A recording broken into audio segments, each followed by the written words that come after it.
I never caught onto the Yuzuki Family's Four Sons when it was airing, but as it continued, I became really interested. Seeing how it broke its visual identity, splicing real-life footage along with unique instances of animation was quite appealing, and as I watched, I really came to appreciate how powerful this adaptation is. The Yuzuki Family's Four Sons is a wholesome story of the remnants of a family. It's about four brothers learning to maintain their optimism, and I think a big part of how it's so moving and gripping is because of the dynamic directing displayed, enhancing the impact and depth of scenes with subtext to contribute to the storytelling. Even if you haven't seen the show, I'll be going over the story and scenes in context, so if you're still interested, I hope you enjoy, and in that way, hopefully this can serve as a pseudo-review or recommendation as well.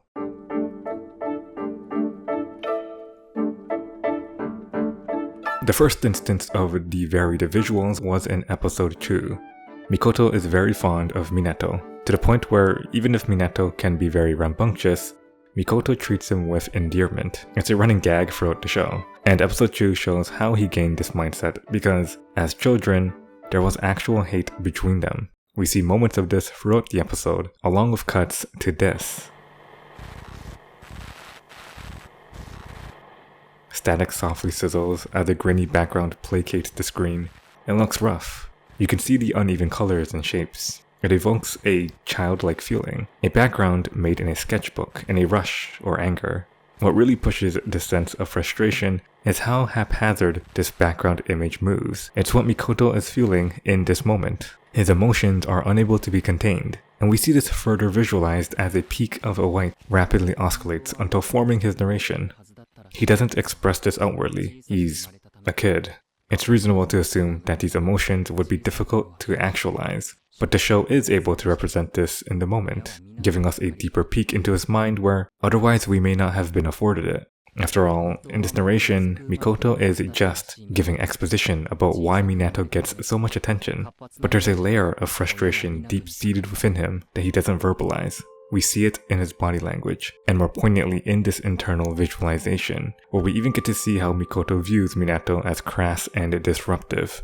The base scene can still get across his envy, but the added layer in the sporadic sketch coming to life makes abundant his anger and annoyance, which is much more subtle because up to this point we haven't seen that from him. So later when he does burst out in his anger, it feels earned to his characterization. We're able to get a tangible look into how these feelings have built up within him and how it reaches its apex in a way that's as visceral as it must feel for him. The episode also further adds complexity by differentiating these moments. Here, the colors are much more inviting. It's still uneven with flawed shapes and coloring, but these are warm colors. It's not the previous hollow darkness of hatred, and it matches what Mikoto is saying because what he really resents is not being a great brother. The drawings that come to life aren't bursting out of the screen, and as new drawings are added, it's smooth and seamless. All of this contributes to the underlying truth of Mikoto's feelings, a want to be kind, to cherish his family in reciprocation. By letting the visuals do the heavy lifting for complex internal struggles, it's able to weave between his monologue and show his fluctuating emotions without forcing any more from him.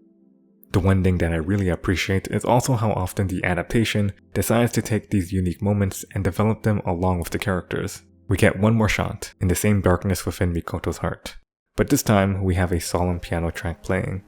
The lines come together in clarity.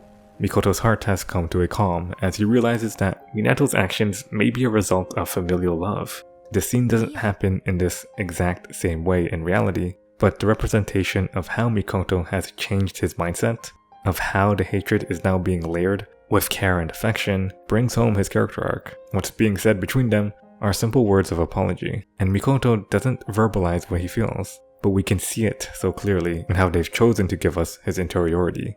The adaptation doesn't get in the way, but lets the themes blossom freely. By the end of the episode, we land on optimism. This is all framed in a backstory that Mikoto tells to a friend, but for us, the audience, we're shown so much more about him that was able to flourish from the adaptation, and really showing us how Mikoto is able to keep moving towards tomorrow.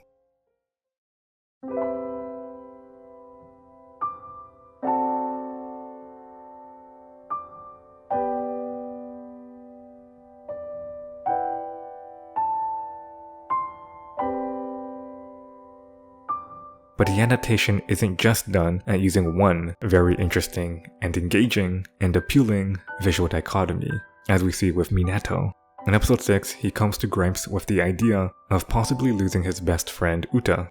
At this point in time, holding on to relationships is vital for these brothers, as they've already experienced a loss. But this is especially true for Minato, who seems the most affected. His grappling of loss is consistent in the show, whether that's with his brother becoming sick and his need to save him, or understanding that Gakuto, the youngest, could never share his experiences. But what really brings out his deep connection to loss is when the show is brought out. As Minato stares overhead into the sunset, thinking about possibly losing Uta, he cries.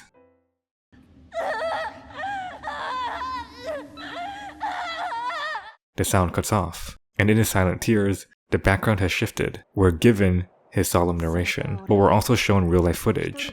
Doing so makes for a stark juxtaposition. This is the first time Minato has had to wrestle with the idea of losing people after his parents have died. Not only that, but it's with a close friend, where that thought had never occurred. These thoughts are new, but it's still familiar. And so, the change in footage is reflective of those inner thoughts. As much as he has to grapple with these new feelings and this possible reality, we are also taken aback in the change from animation to filmed footage. There's a visceral feel to suddenly being brought into a different world. But that is how Minato is feeling. His worldviews are being questioned, and for him it must feel like his world is changing.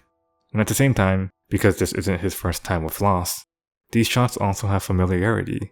These are landscape shots of what otherwise was the backgrounds we saw. Even though we are brought out, we still understand that we're basically in the same place, just a different medium. And that's also something within Minato, because while he is taken aback, he is also the one who knows so deeply about loss, and for a moment, he moves on. Being so deliberate in changing the style to these similar film shots highlights that duality within his heart, for as painful as it is, he comes to accept it to a degree, and it is weaved in without disrupting the moment by the simple inclusion of these different shots. Showing it in such a way allows the visuals to say the things that Minato may not be able to. By the end of this episode, everything becomes clear with where they stand. Friendship triumphs, they'll remain best friends, Minato doesn't suffer more loss. But we're also shown clear overhead shots of the same background. Except, this time, we remain in this world, because by now the characters have gotten a better understanding of the relationship, and so we stay firmly where we are. That's the keen thing about the usage of these specific moments. It isn't just when they use it, it's also when they don't that adds to the subtext. All of this helps contribute to showing how Minato continues to move towards tomorrow in spite of his losses, because he does have control over things in the present. And even if it may feel like his world can be shattered and taken apart at a moment's notice, he finds a way forward.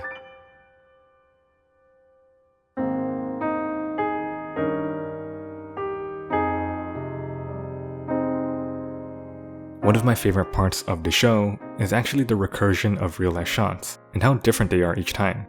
Like in episode 7, we are given the backstory of how Uta and Minato met, but it's actually in this short section with Hayato that we get these real-life shots. Hayato reminisces about the loss of his parents, and explains how he thinks children can be more understanding than we realize, or at least are able to understand complex things. It is within these thoughts that he explains how worried he was, because he didn't know how the rest of his siblings would take the death of their parents. And immediately on the line where he talks about how his brothers accepted reality, are we taken into reality? It's a very straightforward visual representation, but it's interlaced with anime shots in a way that's more intimate. We get a splash of their altar before returning to footage of the sunlight between the leaves of trees, which then filters back into the show, and this continues until the memory is completed. The actual narration explains the core theme and encapsulating message of the story, of how these brothers have taken this grief, but managed to still find happiness. And by layering that narration with cut visuals of real-life footage, it not only makes that section stand out, but it's also appropriate, as what's being described isn't purely of grief. There is the grief, we see those shots of sadness, but it's not that cut and dry, because between those moments are shots of reality. The reality that this is how things are now, that these brothers have to move on, because they're still alive, and they still have each other. It's not explicitly what Hayato says, but what we're shown is how he's come to his conclusions, because what he's seen isn't just these moments of sadness, but these interlaced instances of happiness. The real life shots themselves aren't always perfect to that. They're just landscape shots that help physically move the montage, giving the viewer a sense of time and position. But with how it's situated so closely to Hayato's memories, I think it does a lot in mimicking that idea of the interlaced whole PCs within his brothers and how they've kept moving towards tomorrow.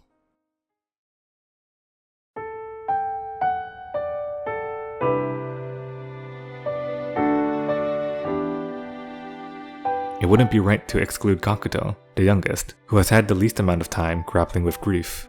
But nonetheless, he still does. And it's in episode 12 that we're given a culmination of everything we've seen to really amp up the finale. The first major one is when they're taking the bus to the gravesite. It's raining, which we're aptly shown with real life footage. We're then shown Gakuto, who is also aptly turned into a splotch of sketches. What's being shown is his imagination and memory, and having it be in this style is appropriate. Just like how these sketches were great to showcase the interior of Mikoto's mind, here it is again, showing Gakuto's mind.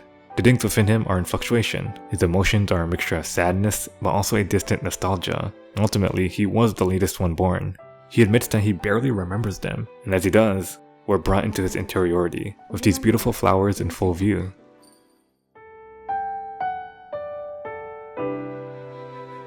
It's very fitting because what he's feeling probably isn't as dreary as it could be. He's lived a pretty happy life. And so the best representation of what he does remember, of the warmth and happiness of family, is at the forefront.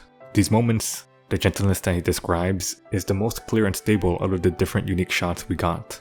It's what he is able to actualize and conceptualize, and it's very appropriate that these are in such clarity and detail. Gakuto is also more mature than other kids his age, a running gag in the show. And in moments like this, it really drives home how he deals with grief in such a vastly different way. It's appropriate that the way he's brought out of this is also very fitting to his character. His brothers gently take him out, a seamless transition from the bubbling sadness that was just about to burst. There's a whole day ahead of him, a whole future that he doesn't need to spend dwelling on things that are out of his control. We're given such an intimate look at Gakuto's maturity, at how understanding and cohesive his feelings are through how smooth moments like this are. The show doesn't use hard cuts in these moments because that wouldn't fit with the clarity of Gakuto's thoughts, with how he is able to so closely be in touch with what he feels, and at the same time be gently brought out to where he is in reality.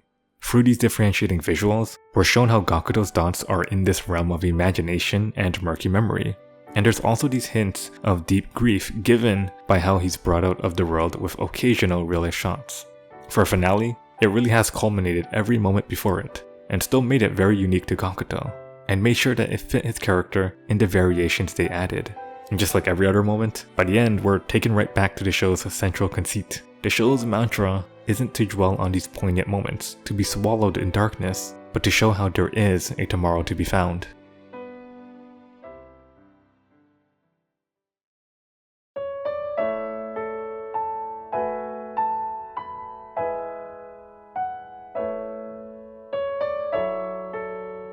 I very specifically picked out moments that are visually distinct to showcase here, but within the bounds of the show, there were a lot of really great moments. It's not just when the show is literally using real life shots, or doing these really unique interpretations of the characters that I want to praise. The show just is really well made in general.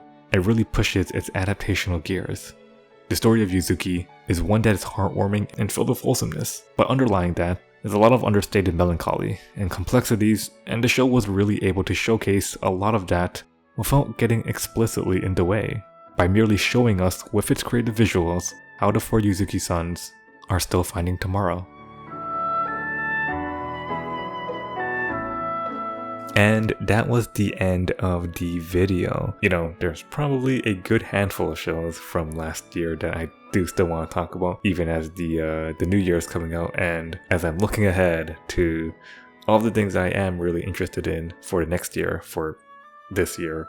I made a YouTube post about it semi-recently, so if you're watching this and you're interested about why there was this huge gap between the last upload about Insomniacs and now, You could also follow me on Twitter and you'll probably very quickly see why I've been kind of MIA because of other editing obligations. Yuzuki is really good, but even though I had plans to make this video, I wasn't too sure about whether I was going to follow through with it. However, this was requested from a Patreon user. Shoutouts to Takada, who requested a Yuzuki video. If you are also interested, I also have a Patreon for support. Of course, just watching the videos, leaving a comment, leaving a like is also good enough on its own.